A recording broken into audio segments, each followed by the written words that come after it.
Овој пат нашата емисија ја посветуваме на 3 поетски книги, кои што со своето појавување предизвика еден посебен интерес и на струшките вечери на поезијата. Тоа се книгите на Евтим Манев, Моклишките ангели, што ја издаде Современост, потоа Високо длабоко од Миле Маневски, што ја издаде Наша книга, и Убавата разделина на Иван Чаповски, што ја издаде Македонска книга. Бура ми го одзеде името, како да го откорна од надвратна икона на селска црква. Сега можам да легнам и да умрам. Копајки ми ги очите, бунар ми ископа во душата вашите раце и надежи.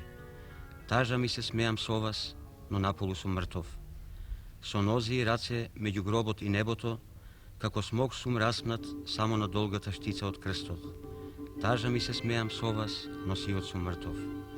Осеќавам само како ми никнат крила, со детска болка како од млечни заби, и јас сум единствениот ангел, распнат на долгата штица од крстот. Тажа ми се смеам со вас, но сиот сум мртов. Моклишките ангели е првата поетска книга на Евтим Манев и го замоливме литературниот критичар Душко Наневски да го каже своето мислење за оваа книга. Повелете. Поетот Евтим Манев подолго време, речиси 20 години, објавуваше песни по литературните списанија, така што неговата прва збирка Моклишките ангели не представува изненадување, барем за оние што ја следеле продукцијата во македонската поезија. Првиот впечаток што се наложува од поетската книга на Евтим Манев е дека тој е оригинален поет, кој не личи на никого, што само по себе не е малку и говори дека имаме во него еден автентичен поет. Пред се, тоа се огледува во поетскиот свет што го донесува во збирката Моклишките ангели, кој не е третиран досега така целосно од другите македонски поети. Тој е еден архаичен, помалу заборавен свет, кој живее еден свој живот меѓу манастирските фрески и природата, далеко од тековите на современата цивилизација. Поправо Евтим Манев го демистифицира тој свет од лажните ореоли, третирајќи го со блага иронија во една животна средина, низ која се открива менталитетот на нашите луѓе, со една доза на поетски реализам што тој го реафирмира во нашата современа поезија. Особено се издвојува Евтим Манев по начинот на своето пеење, во едноставен и економичен стил, без вербална преоптовареност, со доволно имагинација и единствена манастирска атмосфера, донесува и единство на песните, при што збирката Моклишките ангели се чита и доживува како една своевидна поема. Посебно сакам да го истакнам поетскиот јазик на оваа поезија како нејзина посебна вредност. Со одбрани зборови, Евтим Манев успеал да изгради еден богат и слоевит јазик, со која досега архаичноста и патината на својот свет. Иако се чинат префорсирани некои турцизми, кои впрочем можат да се сватат и како вековно наследство во развојот на нашиот поетски јазик.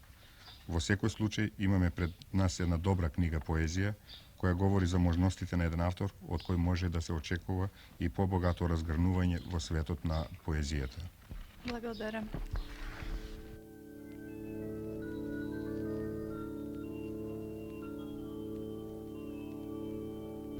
Евтим Манев и првата негова стихозбирка Моклишките ангели. Туку што ја чувме и првата песна во оваа книга. Самиот наслов на книгата веќе и го одредува карактерот на песните. Која беше причината да се определите за една ваква концепција на вашата книга и за едно вакво определување во светот на поезијата? Уште од најраното детство, еден драг и тежок спомен ме поврзува со Моклишкиот манастир и со една воденица која што била собственост на мојот дедо.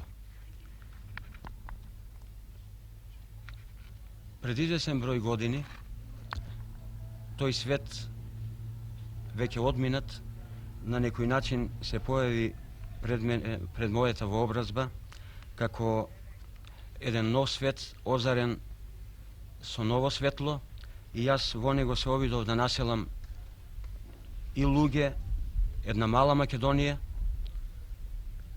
Се разбира свет ослободен од секакви мистификации, како што понекогаш ме обземаат чувства во детството. Отправин имав желба тоа да бидат само неколку песни кои што би биле посветени на тие урнатини веќе од манастир и исто така на споменот на дедо ми. Меѓутоа, како што реков, толку голем населен свет во една зграда изискуваше повеќе размислувања, раслојување на таа идеја и така се роди овој циклус Мокличките ангели, кога што го објавив во одделна книга. Откако излезе книгата, некои мислеа, сметаат дека е тоа еден вид поема. Јас не би имал ништо против ни тоа да бидат Мокличките ангели поема, нито пак да се циклус. Во секој случај тоа е органски поврзана збирка со повеќе кажувања, а намерно сум одел одделните кажувања да немаат наслови, затоа што сметав дека преливот, преминот од една песна кон друга ќе придонесе за поголемо зближување на незините делови и за представување на целокупната поетска градба како една целост.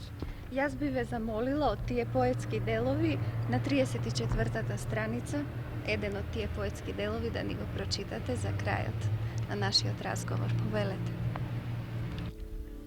Крај Мусандра јалда с коса, огледало закачено. Низ ѓам дзирка лозницата, сака да ја погали. Па в пролет да пушти ластар, јалдас како косата, да и дрочи темно око на чистата монахиња. Благодарам. Данило Коцевски, ви се молам за вашето мислење за поетската книга на Миле Маневски "Високо длабоко". Повелете.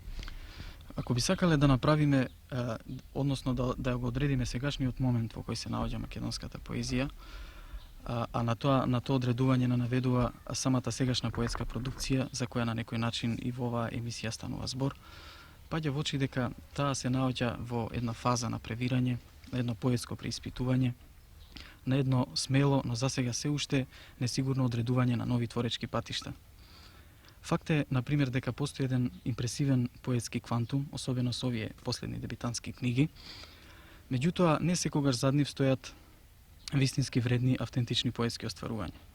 Во последно време, например, кај нас се објавуваат стихозбирки, за кој критичарот, оној кој повнимателно ја следи поетската продукција, а сигурен сум уште потешко читателот, може лесно и едноставно да разграничи што во тие книги представува искрен напор и потрага по нови содржини, а што од друга страна представува една поетска неумешност, лажна инвентивност, помодност, па дури и надри поезија.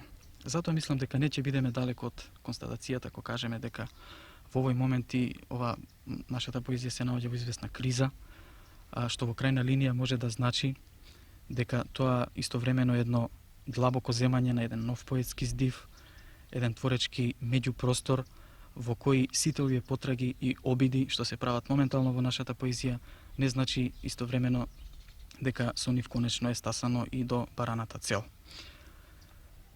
И во книгата "Високо длабоко" на Миле Маневски, што ја издаде наша книга од Скопје, постои еден очигледен поетов напор да се биде поетски свеж, нов, необикновен, да се разбијат некои поетски конвенционалности, оние конвенционалности кои важат барем за нашата поезија. Стихот во оваа книга на Маневски, како да се бара себе си, својот ред во сопствениот неред, се форсираат некои невообичаени зборовни спрегови, а во формалното градење на песната Маневски не секогаш се придржува за оние познати и проверени образци. Стихот навистина некогаш ќе зазвучи свежо и необикновено, но често и збунувачки во својата парадоксалност. Во оваа стихозбирка Маневски понекогаш како да се поведува по добро познатото надреалистичко искуство. Во својата алогичност и разбиеност, Овие песни повеќе се рефлекс на некаков психички автоматизам, отколку на едно свесно градење на поетскиот универзум, а налетот од зборови и асоциации како да е правен понекогаш по надреалистичкиот рецепт за ослободување од контролата на разумот и така натаму. Да кажам исто така дека паѓа во очи дека она што поетот го носи во себе, она што треба да го соопшти, често пати во оваа стихозбирка е подредено на самиот начин на кој се соопштува, повеќе се поведува по ритамот отколку по смислата. Отаму во оваа стихозбирка во Високо длабоко ќе сретнеме, например, и би ги нарекол некои графички решенија, необични обликувања на песната, со некои невообичаени, изместен редослед на зборовите во песната и така натаму.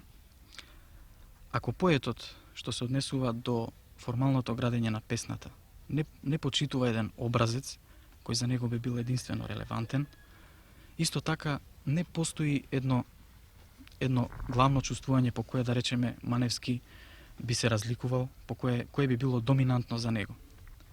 Во еден широк распон од некои чисто интимистички расположенија, тој се движи се до некои помалку или повеќе емоционално нагласени обраќања кон Македонија, кон татковината, кон земјата и човекот, нивната нераскинлива поврзаност. Спомнав и погоре дека целата ова стихозбирка Високо длабоко, со свесна авторова интенција или не, се наоѓа во некои контрадикторности. На класичниот сонет, например, се спротивставуваат некои помодерни сваќања и начини на обликување на песната, на едно надреалистичко искуство се спротивставува една понекогаш нагласено романтичарско интимистичка инспирација. Сето тоа, например, би можело да се земе како известна недоследност, како еден неодреден, се уште неиздиференциран поетски став и однос кон светот. Меѓутоа, јас мислам дека и во една вака структурирана поетска книга, авторот со право го бара собствениот резон.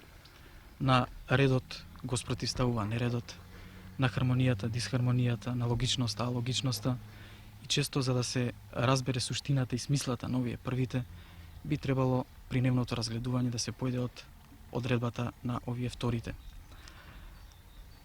Уште во првиот циклус од книгата, наречен Сончоглед, поетовата љубопитност и жет за откривање, како да сака да ги сруши сите бариери на светот околу себе, помалку на врапито, да ги надмине сите пројавности на светот инкарнирани во еден символ на сончогледот, да ја разоткрие неговата тајна и суштина. Наоѓајќи се на тој начин пред загадката на феномените кои го окружуваат, пред загадката на светот, поетот се прашува: а што е отаде? Тоа отаде, тоа место до кое досега, како што самиот вели, никој не одјавал, тој напор да се премине од онаа страна на себе си, да се фрли смело коцката и цезаровски да се пречекори Рубикон, е основниот мисловен стожер на оваа поезија. Но таквото пречекорување се чини невозможно. Немоќта тоа да се стори и потребата од едно човеково поцелосно себеосознавање, превозмогнувајќи ги постојано силите кои го фрустрираат, кои го невозможуваат, кои го деградираат, е сегашното искуство на оваа поезија и на овој поет, сугерирано и во кратката завршна песна Рубикон. Миле Маневски, би ве замолила како прво, пред да го почнеме разговорот со вас, да ја чуеме вашата песна Рубикон. Повелете. Ноќна гриво, гриво бела, коњи мои. Ветивте да одјавам таму, каде не одјавал никој. Узенгио тврда, пердувесте узенгио, коњи горди, пред изгини мои, ветувањето на кол стои. Данило Коцевски во еден дел од својата рецензија за вашата поетска книга Високо длабоко рече за една ваша тенденција и желба поетска да одите зад она што е сончогледот. Дали тоа одење зад она што е сончогледот и откривањето на тој пат што живее зад него беше и причината што требаше вака долго да ја чекаме вашата прва поетска книга? До песната треба да се патува долго, зашто таа треба да гледа, да дише, да цути, да лета, да учествува отаде поетот. Јас сум горд што дури сега, поточно годинава, всушност, откако измина повеќе од една деценија, се појавувам со книга поезија. Тој пат, мислам, тоа беше секако некое ваше преиспитување, затоа што и сами велите поминаа 10 години. Што значеа тие 10 години за вас? Јас можам да признам дека имаше и лутање во барањето, во доаѓањето до една синтеза во поезијата, во своето себе барање и во изнајдувањето на патот до песната. Би ве замолила, ако сакате се разбира, да ни ја прочитате песната Три ластовици. И се е изгубено и ништо не е изгубено. Од шара до твоето рамо една ластовица разгрнува гнезда на восхитот. И се е изгубено и ништо не е изгубено. Од пирин до твојата рака една ластовица копнее долго, каде е огнот, каде е огнот. И се е изгубено и ништо не е изгубено. Од Егеј до твојата душа една ластовица се дели на меридијани. Го знае ли патот, го знае ли патот. И се е изгубено и ништо не е изгубено.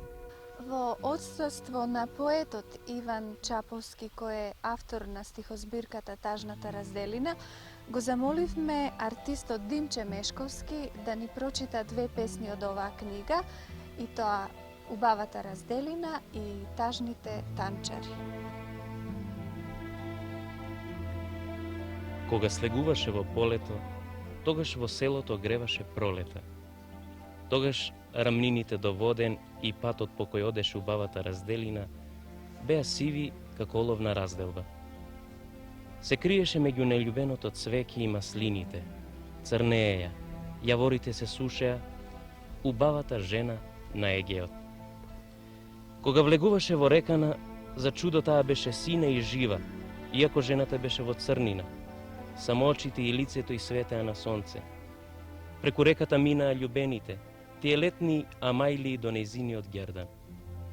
Од ниедна граница не тропнуваа такви ветрови што ќе го зафатат и нејзиното дрво, и за миг ја оделат од црнината, барем полено под планината да позеленее. Затоа црнееше сама на патот воденски. Насред река застануваше убавата црнина, жената разделина, и тогаш сонцето само за едно замижување ја кинеше рубата за да го има таа како машка тежина врз себе, иако на крајот од патот, кога ја нема разделина, селото си беше зелено. Може би тука, на тоа распаќе, нешто живо и ги фаќаше нозите, и така пробудена само со жарта, водата ја пренесуваше како вода на животот кон други реки и изгреви, секој ден, кога излегуваше во полено и размислуваше дека е малку надвор од црнината, убавата разделина, убавиот извор на егејската земја.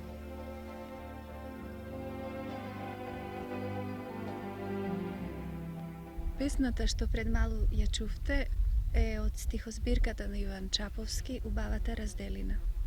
За оваа книга го замоливме литературниот критичар Миодраг Друговац да го каже своето мислење. Повелете. Ова предоаѓе всушност представува краток рекапитулар, една непотполна синтеза на некои мислења за книгата Убавата разделина на Иван Чаповски, што веќе беа изнесени и прокоментирани овие денови на Струшките вечери на поезијата. Најконцизно, критичкиот рекапитулар би можел да се сведе на следното. Прво, во личноста на Иван Чаповски, имајќи ги предвид сите 4 негови стихозбирки, македонската литература има еден ретко талентиран, перспективен поет, поет во фаза на очигледно уметничко зреење. таа фаза е начната. Рубиконот е пречекорен, процесот на зреењето, тоест процесот на формално-мотивската артикулација на песната, се уште трае со видливи знаци на една блага уметничка нагорнина. Тоа е од помаки, од кој утре или задутре со право може да се очекува еден посупериорен резултат од денешниот. Збирката Убавата разделина изникнува од мотивскиот комплекс со подлабоки символички значења. Символиката е јасна, директна, национално, етички, социјално и психолошки провокативна. Меѓу идејната фреквенција на мотивот и фреквенцијата на естетскиот ентитет или резултат, она естетска артикулација на мотивот, постои една респективна рамнотежа на добар пат да се оствари како хармонизиран однос на двете основни, на перцептивната и транспонативната сушност на поетската постапка. Содржински, значи, збирката на Иван Чаповски открива една темна галаксија на специфично нашиот човек. И тоа на оној наш, би рекол, историски човек. Едно темно време пред чии судбински гнасотии, отуѓувања, диверзии на хуманистичкото во човекот и така натаму, истовремено и обратно, не остануваме и додека живееме не смееме да бидеме рамнодушни. Ни физички, ни имагинативно не може да се измери огромноста на сето историско, национално, социјално и морално човечко црнило, што од егејските полиња, планини и езера, како црни гарвани, полетувала и населувајќи ги душите на цел еден народ. Меѓу другото, оваа поезија се доживува и како своевидно сведоштво. Една лирска историја наместа суптилна лирска везба на лично општиот понор, во чии длабоки огледала се отсликува душата на овој поет. Второ, формално, слободниот стих на Иван Чаповски поседува елементи на наративно кажување. Како таков, тој е поетски актуелен, токму за оние концепти на современата поезија, кои и не се обидуваат да ја потиснат или сокријат предоминантата на својата човечка и уметничка ангажираност. Напротив, темата или она што се кажува, како да доминира над изразот, над сознанието дека во процесот на еден и ист творечки чин треба да се артикулира и самиот стих, неговата стилска равенка. Ова не е дилема. Ова е еден заклучок за нужноста од формалното осмислување на поетскиот објект. Зашто дилемата, стих или реченица, како што е познато, не постои ни во модерното сваќање на поезијата. Ако е римата минато, ритамот е знак на распознавање, една поетска актуелност што во продолженија се до денес не подсетува на себе си. Трето, убавата разделина на Иван Чаповски е не барем создадена од такви емоционални нуклеуси што во зборот се распрснуваат со самото сознание за нивното човечко, травматично и хуманистичко исходиште. И токму поради тие емоционални набои, се чини дека зборот и стихот константно се држуваат во состојба на зголемена температура. Стихот не е патетичен, не е ни декларативен, барем не во најдобрите песни. Тој е тревога на душата и спасителен чамец на едно детство кое со темни слики на својот некогашен безизлез и ден денес воспоставува диалог на поетски мотивираното човечко разбирање. Антејски врзан за својата матична почва, сигнализирајќи за она што во нејзината екзистенција се случувало и што, за жал, се уште се случува, Чаповски и во овој свој достатно ангажиран хуманистички апогеј, поетски го образложува како долг спрема детството и татковината. Во природата на такво поетство е да ја брани вистината на својот мотивски реалитет.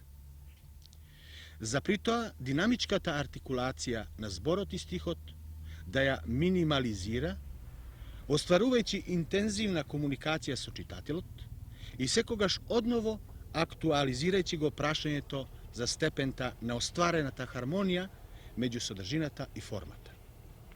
Со еден збор, убавата разделина на Иван Чаповски, објавена во издание на Македонска книга од Скопје, е една од најдобрите книги поезија што се појавија во текот на ова година. Ви благодарам.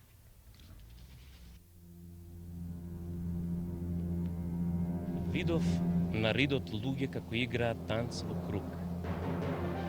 Беше тоа огромен венец што некој бавно го врти. Во средината на орото место свирачи имаше карпа и светлина. Не можев да откриам каков ритам ги движеше танчарите. Заре можеа да погледнуваат играјки долу во реката или во полето кај што седев јас. Луѓето беа најсвечено облечени и играа толку тажно како да сакаа да одат некаде. Тој рит не можев да го минам. Не можев да го минам тој ден. И посакав да не можам да ја видам ниту мојата земја.